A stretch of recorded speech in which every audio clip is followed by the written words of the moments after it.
8 to be great. The 8 traits successful people have in common. Number 3, focus. When I asked James Cameron how he managed to produce the 2 highest grossing films of all time, Titanic and Avatar, he said focus had a lot to do with it.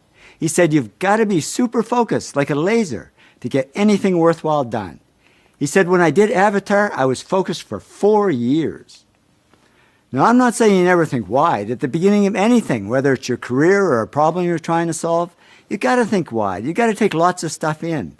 And I say when you're young, don't focus too soon.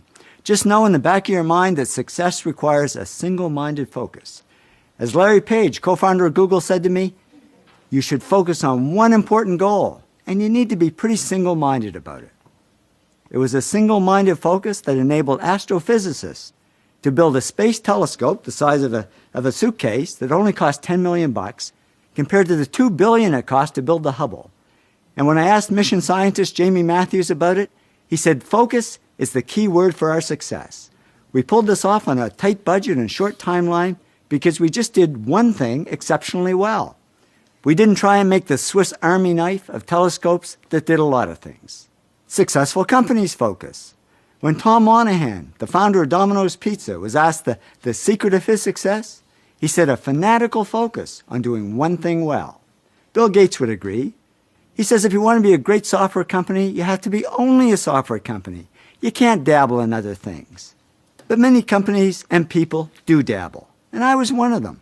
After 10 years in the workforce, I was dabbling in many different areas, and on the personal front, I was all over the map. So I was okay at a lot of things, but I wasn't great at any one thing. And when I looked at successful people, it was just the opposite. They're not great at everything. They're only great at one thing. Quincy Jones told me he can't even drive a car because he's focused his whole life on making great music, and that's what made him great. So I figured I had to focus and become an expert at something.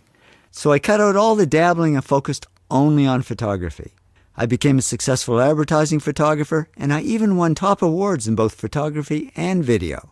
So I discovered focus really does pay off. In addition to long-term focus, there's also short-term concentration, just being able to put our heads down and get something done right now. Jennifer Mather, a famous animal behaviorist, says, I have a ferocious ability to concentrate. I can say I'm going to do this and close the rest of the world off. Concentration helped Yon Kim succeed. He was working at minimum wage in a 7-Eleven store. Then he developed Uri Systems, sold it to Lucent, personally made $500 million cash, and became president of Lucent Technologies. And he said concentration had a lot to do with it. He said, I can work day and night and maintain the concentration without getting burned out. So concentration is a valuable skill to develop. And it's not easy to develop when there's so many distractions out there. And scientists are developing new ones all the time, although it's not easy because they keep getting distracted. Now with emails, mobile phones, and all the stuff on the web, it's a wonder we can concentrate for 5 seconds before something warbles, beeps, vibrates, or plays somebody's favorite tune. But the trick is to eliminate the distractions when we need to concentrate. Best-selling author Stephen King says if you want to be a writer, there should be no phone in your writing room, no TV, no video games. Draw the curtains, eliminate every possible distraction. And by doing that, he became one of the world's most popular writers. And remember, Warren Buffett became one of the world's richest men by living in a constant state of no distractions. It's called Nebraska.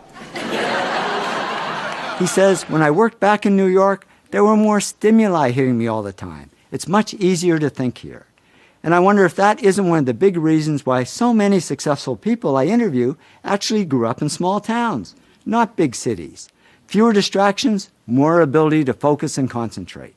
But now all that's going to change, because with the internet, we can be in the middle of nowhere and still be distracted. And concentration doesn't always mean being in a quiet room or alone. Many people actually use noise to eliminate distractions. Stephen King does. Remember, he's the guy who said, eliminate every possible distraction. But he also says, I work to loud music. For me, the music is just another way of shutting the door. John Seely Brown also uses noise to eliminate distractions. He's chief scientist at Xerox. And he said to me, I did my doctoral thesis in a bar because I loved the noise. I could concentrate even with the noise all around me. Geez, I thought all those people in bars were partying. Now it turns out they could be PhDs. And learning how to concentrate is all about practice, practice, practice. Lindsay Sharp heads up 4 museums in London, and he said to me, it's very hard to concentrate, so you have to practice a lot. He said, I learned how to study in the middle of an airport. So now if I'm concentrating and there's a siren outside, I don't even hear it. The bottom line, focus helps us succeed, whether it's long-term focus or short-term concentration.